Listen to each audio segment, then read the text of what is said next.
All right. Hey, everyone. Hope you guys are having a good Tuesday evening on this beautiful day up here in Michigan. I know all Michigan peeps here that have signed up for this. I have a few on right now, but this is going to be a brand new series, a little bit more, I guess, intimate than the webinars that I typically do.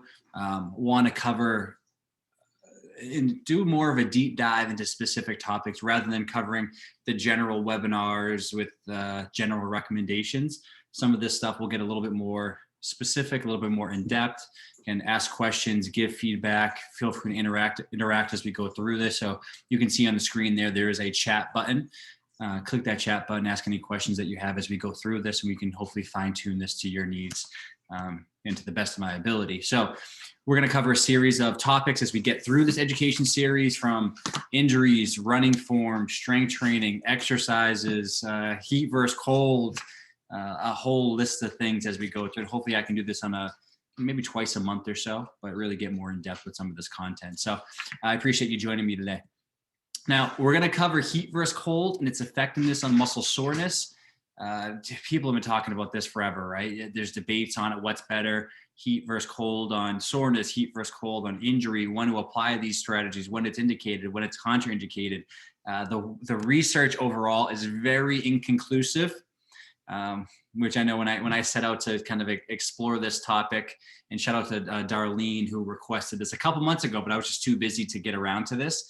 I thought, okay, I can find something a little bit more definitive to share with people, but it just seems like the research is just not fully there yet. Research is the way they're doing the research. They're studying different types of heat versus cold, diathermy, ultrasound, moist heat packs versus cold water immersion, cold packs, ice massage. So there's really no standard way that we're looking at heat versus cold. And it's really hard to draw conclusions from that, but hopefully I can kind of provide you a little bit more guidance as we get through here. Now, what I did was I sifted through the research, try to find things as recent as possible, since things constantly change. Again, we're doing a lot better job at researching and testing things. So I didn't want to include something from 1990 when we have things more recent within the last 10 to 15 years. So I found 3 studies here. First one, cold versus heat after exercise. Is there a clear winner for muscle soreness? Again, specifically what we're talking about today, that was one of the better ones. Effects of cryotherapy on muscle damage markers. So the inflammatory markers that we're going to see kind of in the bloodstream and in the muscle. You have cytokines, myoglobin, we have interleukins, we have lactic acid, we have all these things that kind of go to the source of the damage when it comes to exercise and injury. So they studied that, and perception of delayed onset muscle soreness after downhill running. So a little bit more specific to the running crowd, but specifically downhill running. And then mechanisms of efficacy of heat and cold therapies for musculoskeletal injury. So I didn't want to go too deep into injuries with this one. I wanted to kind of stay closer to what Darlene was asking about when she asked about, hey, is when I'm super sore after, she's training for an ultra marathon, when I'm super sore after a long run or after some tough terrain, what's the best way for me to recover if I'm going to choose cold or heat and some type of modality to fit that. So I wanted to make sure we didn't go too far towards injuries, but we're going to discuss that a little bit here as we get through.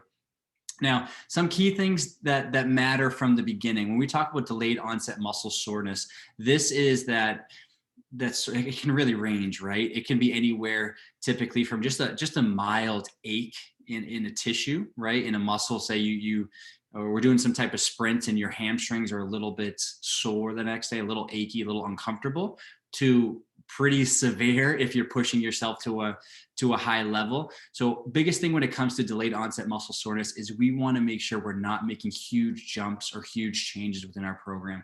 If the most you've run in terms of distance is 3 miles and you go out there and you run 20 miles, again, guarantee there's going to be a moderate to severe level of delayed onset muscle soreness. So we need to make sure, first and foremost, before we focus on recovering, we're preparing our body for activity, and we're smart when it comes to making choices to our distances, our intensities, and what have you, as we actually incorporate, as we train in some way.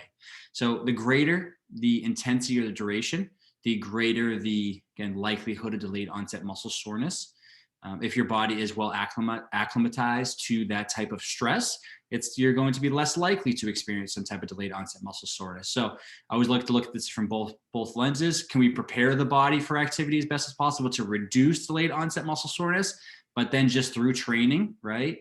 Through life stresses, through working your body to a limit to get better, to get stronger, to run faster. This is just something that happens throughout the process. What delayed onset muscle soreness does create is a level of pain that could be just very mild discomfort to pretty sore pain in a muscle or a joint. Does create a reduction in strength. So we are seeing some type of damage to the actual muscle fibers itself, depending on the intensity or duration of that activity. So we need to make sure, understand we're breaking down our muscle fibers and our tissues in a way that we're actually getting weaker temporarily to then hopefully get stronger in the long run, but it's going to be a short-term deficit in strength. Limit range of motion. We see this when it comes to a lot of people, again, after a long run, man, my hamstrings are really stiff today. I feel really tight, right? This tightness, this achiness we feel that usually actually comes with it, a loss of range of motion temporarily until we fully heal and repair. And then altered blood markers, like I mentioned a second ago, cytokines, myoglobin, lactic acid, there's all these things that go to the site of the whatever tissue has been targeted or damaged or broken down in some way. This is how we can start that kind of inflammatory response to heal these tissues, to tell us there's something wrong, or just to recruit some of those different materials, if you will, to help heal, recover, and repair the tissue. Now, when it comes to applying these strategies, when we're looking at cold versus heat, one of the first research study we're going to cover actually did a good job of, hey, if you're going to use cold or heat immediately, this is the best one. If you're going to use cold or heat 24 hours later, this is the best one. So we need to understand, again, really, what do we have time for within our day? If we know, again, Saturday's a pretty tough run, if I can make it home and I can incorporate some ice or heat to that immediately, it might be a good situation. But if we don't know we're going to feel as sore in 24 hours come along, there's actually a different modality that actually could be more effective. So when you actually applying this strategy matters, because there are certain modalities, ice versus heat, which are effective based on when you're applying them. And then we go into depth of penetration. This is super important. So I see a lot of people when it comes to some of these, like, oh yeah, I threw a ice pack on for 10 minutes. Like, okay, well, let's think about the tissue. We're icing our quads. Quads is a pretty thick tissue. How deep is actually that damage? Where did that occur from activity, from running, work, training, what have you? How are we going to get actually that change in tissue temperature from icing for 15 minutes? Do we need to ice longer? Heat, same thing. We need to make sure that we're actually getting good depth of penetration, but there are some benefits regardless from a pain reduction standpoint.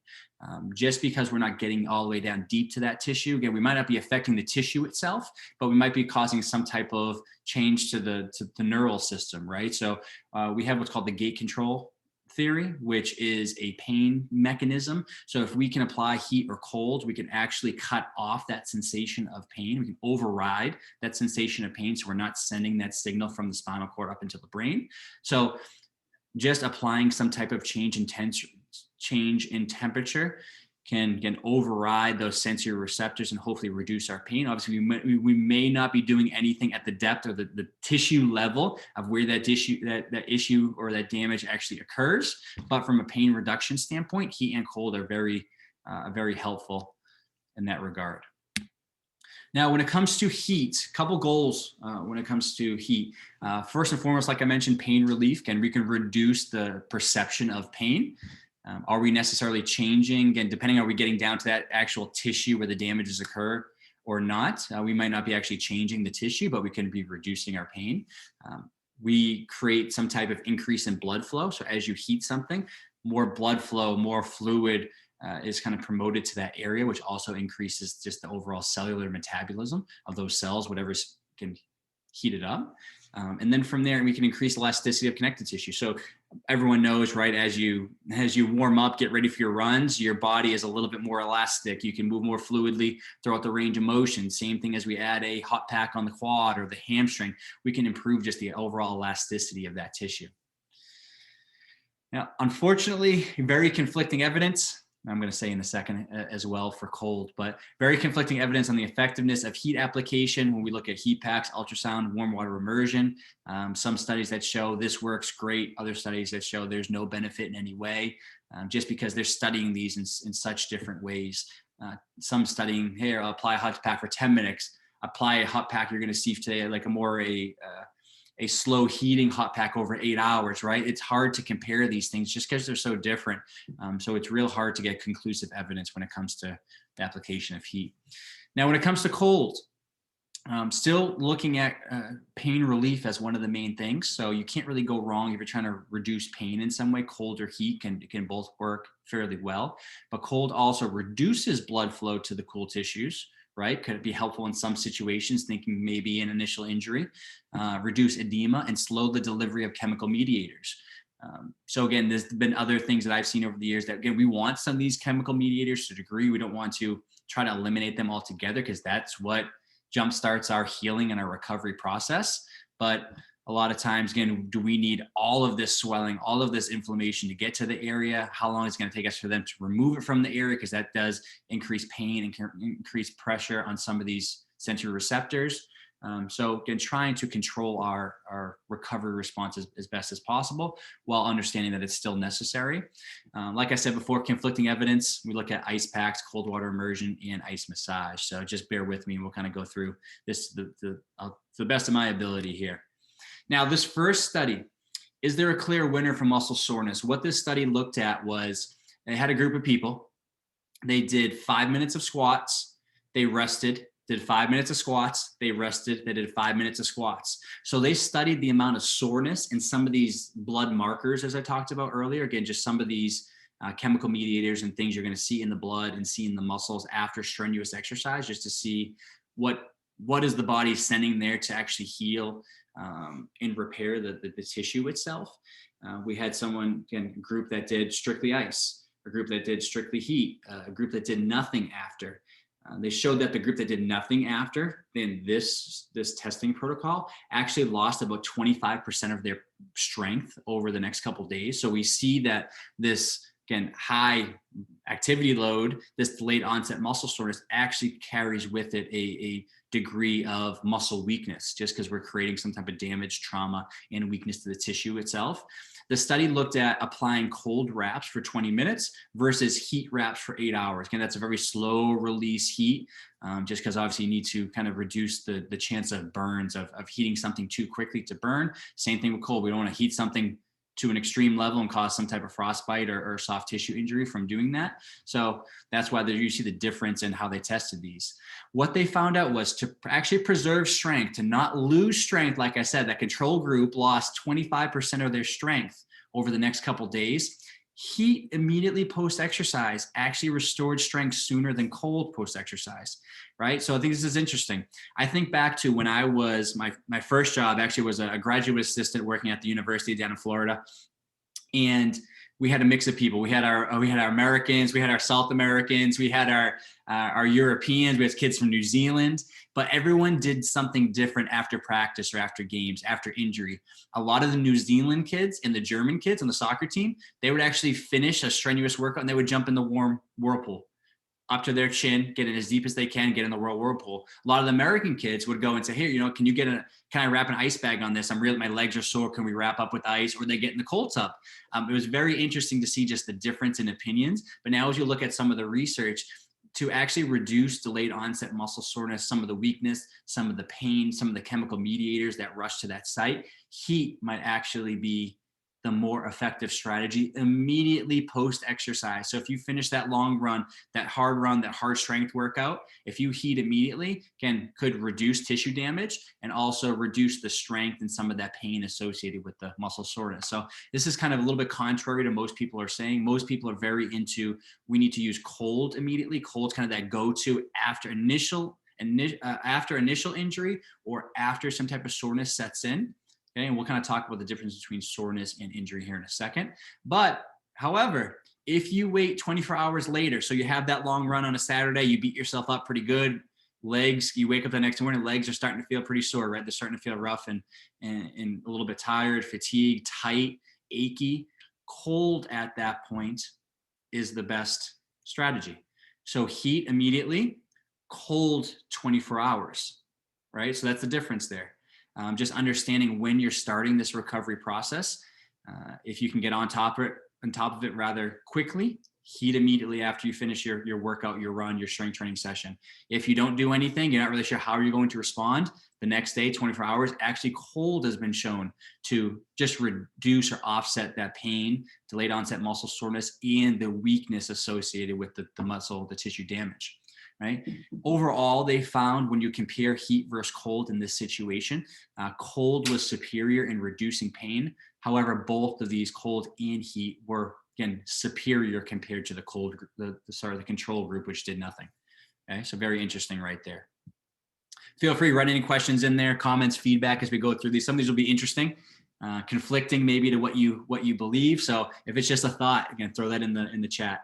Now, next research article, effects of cryotherapy on muscle damage, markers and perception of delayed onset muscle soreness. So they're a little bit more specific to running here. They had a group, again, not a lot of participants, so kind of debated putting this one in here. This group did 5 minutes of walking, 25 minutes of downhill running at a negative 6.6 grade, or kind of a decline there, and then 5 minutes of walking. They studied cold water immersion. So I know a lot of people, and then a little bit different, but I hear from a lot of runners that are getting into the cold tub. They're throwing ice in the bathtub and they're doing some type of cold water immersion. This is standing versus sitting or laying. So again, there might be some differences in that. I'm not sure. I like to make sure the study is as specific as possible to really make that comparison. But what they found, because they only studied cold therapy, cold water immersion versus no treatment, that cryotherapy or cold therapy or cold water immersion after downhill running can reduce the delayed onset muscle soreness, and then also those markers of muscle damage. So those chemical mediators that are sent to the site. So we can reduce some of those chemical mediators, which do elicit some type of pain response, that do cause some type of inflammation and edema into the area. Unfortunately, they did not study cold versus heat, but we do know that cryotherapy is, again, potentially helpful after downhill running to reduce delayed onset muscle soreness. There was also, unfortunately, another study that showed that cold water immersion after, I think it was specifically in males, but I can double check that. Cold water immersion, so standing in a cold tub after exercise, increased the amount of free radicals. So there's some conflicting research here, but based on this study alone, we can show that we can reduce some of that delayed onset muscle soreness and just some of those mediators and muscle damage that's kind of at that site, which typically in downhill running, we're looking at the quadriceps, we're looking at the anterior tibialis, so that muscle in the front of the shin bone there.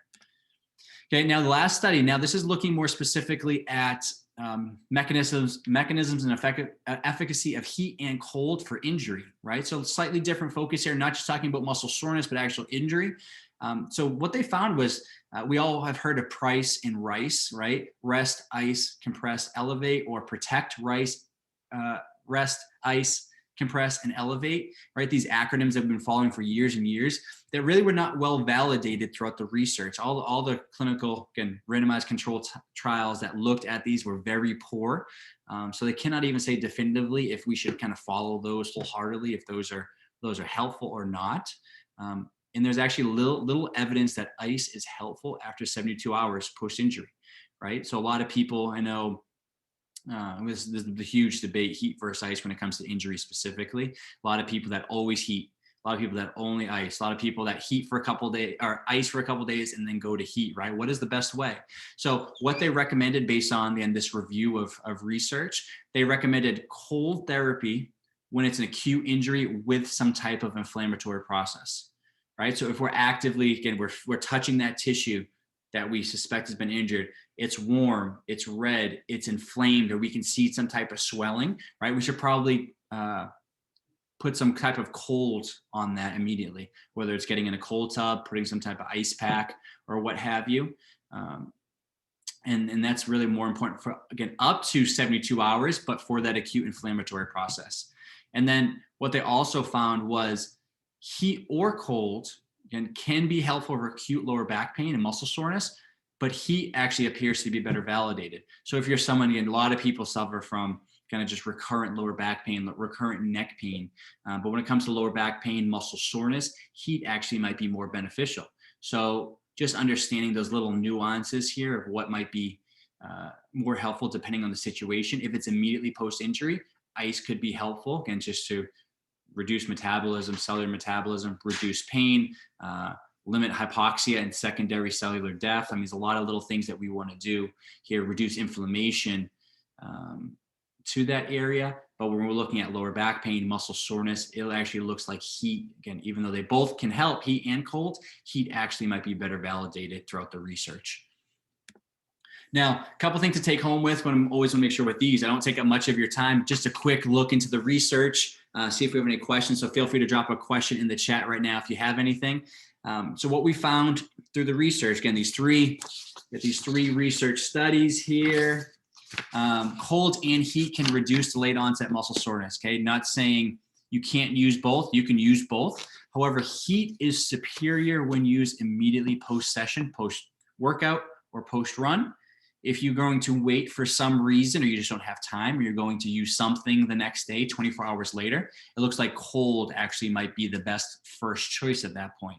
Okay, so rather than just going to heat, saying heat is the best one, heat immediately. If you can't heat immediately, use cold the next day, right? So that's the best way to start this recovery process. And I definitely recommend, again, emphasizing recovery's preparation for that next session. So make sure you're doing these little things, whether it's this, whether it's self-myofascial release, whether it's nutrition, whether it's hydration.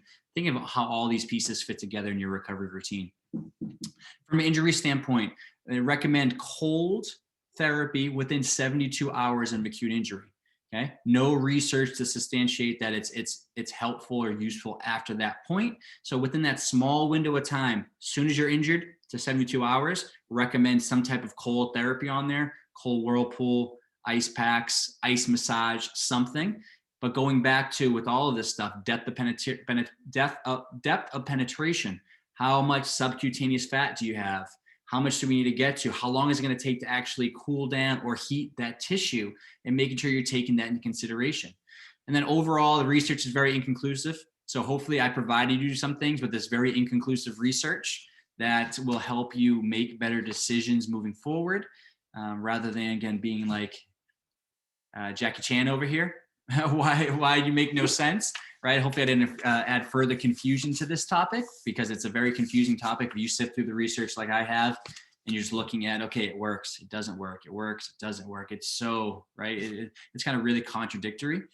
So use this research, understand some of the key things that I covered today, and make the best decision based on your situation. Initial injury, cold up to 72 hours. Muscle soreness, heat immediately, cold after 24 hours if you didn't heat before, right? If you didn't start that recovery process. But realizing that soreness can cause quite a bit of muscle tightness. It can cause weakness. It can cause pain. So making sure you're preparing for activity to the best of your ability. You're understanding immediately as soon as you finish, or even during, right? We can talk about nutrition during, could even be can even tie into recovery, because we're not requiring as much after the fact because we're not in that deficit.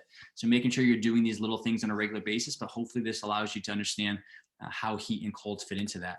So if you have any questions at all, feel free to drop it in. Let's see.